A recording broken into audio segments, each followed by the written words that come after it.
ഞാൻ അങ്ങനെ കോടതി അങ്ങനെ പറയുമെന്ന് ഞാൻ വിചാരിക്കുന്നില്ല. കാരണം ഏതാവശ്യത്തിനാണ് ചെലവഴിക്കുക എന്ന് ചോദ്യം ചോദിച്ചാൽ എത്ര രൂപ കൊടുക്കാമെന്ന് ഞാൻ പറയാം. അതിന് ആരോടും ചോദിക്കേണ്ട. STRFന്റെ നോംസ് എടുത്ത് നോക്കിയാൽ മനസ്സിലാവും. CPIയുടെ നേതാവും AITC നേതാവും ഒക്കെ ജനറൽ സെക്രട്ടറി KP രാജൻ ഉൾപ്പെടെ ഇന്ന് വാർത്താ സമ്മേളനത്തിൽ പറഞ്ഞിരിക്കുന്നു വൈദ്യുതി നിരക്ക് വർധനവ് പിൻവലിക്കണം എന്ന നിലപാടാണ്. ഇതൊന്നും കഴിഞ്ഞിട്ട് പോവാം.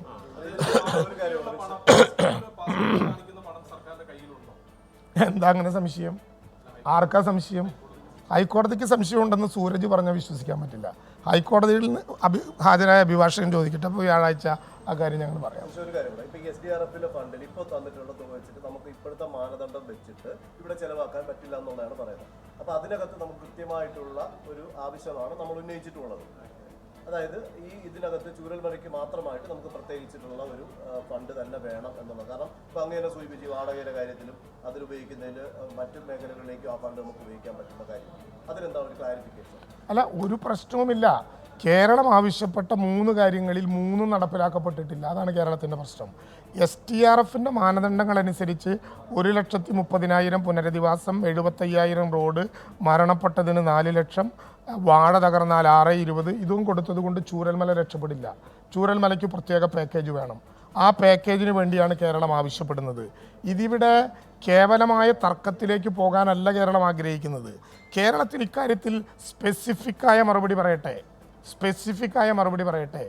STRFിൻ്റെ ഫണ്ടിൻ്റെ മാനദണ്ഡങ്ങളിൽ നിന്ന് അധികരിക്കുന്ന ചെലവിൽ കേരളത്തെ സഹായിക്കാൻ കേന്ദ്രം ഉദ്ദേശിക്കുന്നുണ്ടോ? ഇല്ലെങ്കിൽ ഇല്ല എന്ന് മറുപടി പറഞ്ഞോട്ടെ. STRFിൻ്റെ മാനദണ്ഡങ്ങൾ അനുസരിച്ചിട്ടുള്ള പണം മാത്രമേ കേരളത്തെ പോലൊരു സംസ്ഥാനത്തിന് ഞങ്ങൾ തരുള്ളൂ എന്നാണ് മറുപടിയെങ്കിൽ അത് പറഞ്ഞോട്ടെ. കേരളം മറ്റു വഴി നോക്കും. ഒരു കാരണവശാലും ഒരാളെയും അനാഥമാക്കില്ല. ഇവിടെ ഞങ്ങൾ ചോദിക്കുന്ന ചോദ്യത്തിന് മറ്റൊരു ഉത്തരം പറയുകയാണ്. 677 കോടി കേരളത്തിൻ്റെ കയ്യിലുണ്ട്. ചൂരൽമലയിൽ STRFിൻ്റെ മാനദണ്ഡങ്ങളിൽ പെടുന്ന ആ പണം തുടർച്ചയായി എടുത്ത് ചിലവഴിക്കുകയല്ലേ. തുടർച്ചയായി എവിടെയെങ്കിലും തടസ്സം ഉണ്ടായിട്ടുണ്ടോ? ഒരു പ്രയാസവും ഉണ്ടാകില്ല. പക്ഷെ മാനദണ്ഡങ്ങളപ്പുറത്ത് ചൂരൽമലയിലെ മനുഷ്യൻ്റെ കണ്ണീര് തുടയ്ക്കാൻ ഒരുപാട് സഹായങ്ങൾ വേണ്ടി വരും. അതാണ് മഹാഭൂരിപക്ഷവും. അതിനു വേണ്ടിയുള്ള പണം അഡീഷണൽ അസിസ്റ്റൻ്റ് തരാൻ കേന്ദ്രം ഉദ്ദേശിക്കുന്നുണ്ടോ ഇല്ലയോ?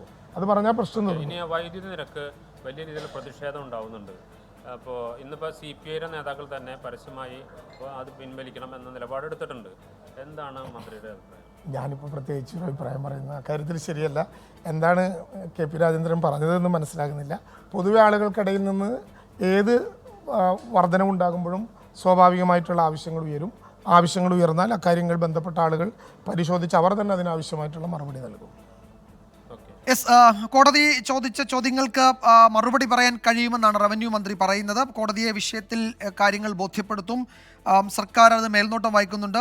ഇത് ഒരു കാര്യത്തിലും അവ്യക്തതയില്ല എന്നാണ് റവന്യൂ മന്ത്രി പറയുന്നത്. അദ്ദേഹം ഒരു കാര്യം കൂടി പറയുന്നുണ്ട്. ഈ പാസ്ബുക്കിൽ ഉള്ള പണം കയ്യിലുണ്ടോ എന്നതിൽ ആർക്കാണ് സംശയം? കോടതി അത് ചോദിക്കുന്നുണ്ടല്ലോ. ഓഡിറ്റിംഗ് ഒക്കെ സംബന്ധിച്ച് കണക്കുകളിൽ വ്യക്തത വരുത്തണം. സമ്പൂർണ്ണമായി വ്യക്തത ഇല്ല എന്ന് കോടതി പറഞ്ഞിരുന്നു. അതിൽ വ്യക്തത വരുത്താൻ ബുദ്ധിമുട്ടില്ല എന്നാണ് റവന്യൂ മന്ത്രി ഇപ്പോൾ വിശദീകരിക്കുന്നത്.